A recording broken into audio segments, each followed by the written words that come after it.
Dessert কিংবা রূপচর্চার জন্য শুকনো গোলাপ পাতা কম বেশি অনেকেই আমরা বাজার থেকে চড়া দামে কিনে আনি। তবে আপনারা চাইলে এই শুকনো গোলাপ পাতা ঘরে থাকা গোলাপ গাছ দিয়ে নিজেরাও বানাতে পারবেন। আসসালামু আলাইকুম।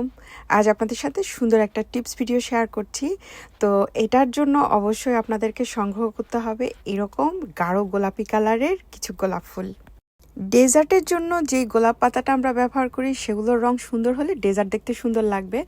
তো আপনারা যারা আমাকে রিলস দেখে কমেন্টস করেছেন আপু লাল গোলাপ দিয়ে হবে কি না, তো সেই ক্ষেত্রে আমি বলবো হবে, তবে এই যে গোলাপি কালারটা এটা শুকিয়ে নেওয়ার পর যে কালারটা আসবে সেই কালারটা আসবে না। তারপরও আমি বলবো আপনার কাছে যে গোলাপটাই আছে সেটা শুকিয়ে একটু দেখতে পারেন। আমি এখানে বেশি করে গোলাপ পাতা নিয়ে নিচ্ছি। এই গোলাপ ফুলের পাতাগুলো 3 দিনের দিনই ঝরে যায়, তো 2 দিন পরে আমি এগুলোকে তুলে নিয়েছি। এখন যেটা করছি একেবারে ট্যাপে ঠান্ডা পানি দিয়ে এগুলোকে ধুয়ে নিচ্ছি।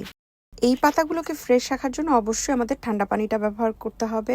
আর এখানে পাতাগুলো ধোয়ার সময় আলতো হাতে এভাবে আপনাদেরকে পাতাগুলোকে ধুয়ে নিতে হবে। আমি এই পানিটা 3 বার পাল্টিয়ে তারপরে ফাইনালি পাতাগুলোকে ধুয়ে নিয়েছি।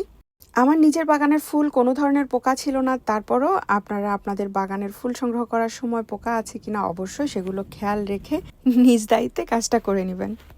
আমার এই ফুলগুলোতে যথেষ্ট পরিমাণ ঘ্রাণ আছে, তবে ঘ্রাণ না থাকলেও কোনো ধরনের সমস্যা হবে না। যাই হোক, এবার এগুলোকে টিস্যুর উপরে আমি এভাবে নিয়ে নিয়েছি। টিস্যুতে পানিটা ঝরে গেলে এরপরে আপনারা আপনাদের মতো করে এগুলোকে শুকিয়ে নিতে পারেন।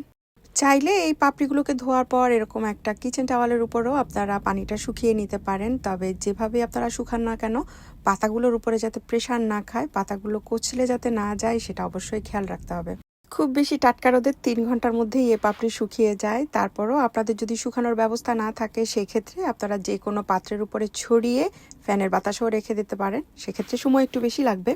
আমি 3 বারে এই ফুলের পাপড়ি শুকিয়ে সংগ্রহ করেছি। তো এবার আপনাদেরকে কালারটা একটু দেখাচ্ছি, দেখেন কত সুন্দর কালার এসেছে।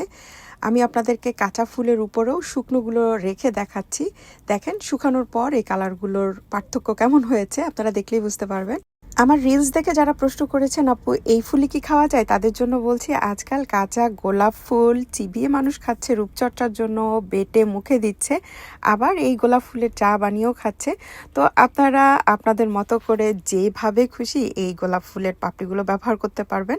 এই যে শুকিয়ে নিয়েছি এগুলোকে আপনারা এয়ারটাইট একটা বক্স কিংবা ব্যাগে রেখে নর্মাল ফ্রিজে রেখে দিতে পারবেন, লম্বা সময়ের জন্য ভালো থাকবে, কোনো সমস্যা নেই।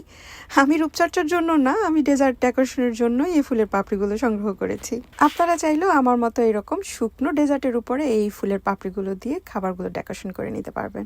বিদায় নিয়ে নিচ্ছি, আল্লাহ আপনাদের সবাইকে হেফাজতে রাখুন। আসসালামু আলাইকুম।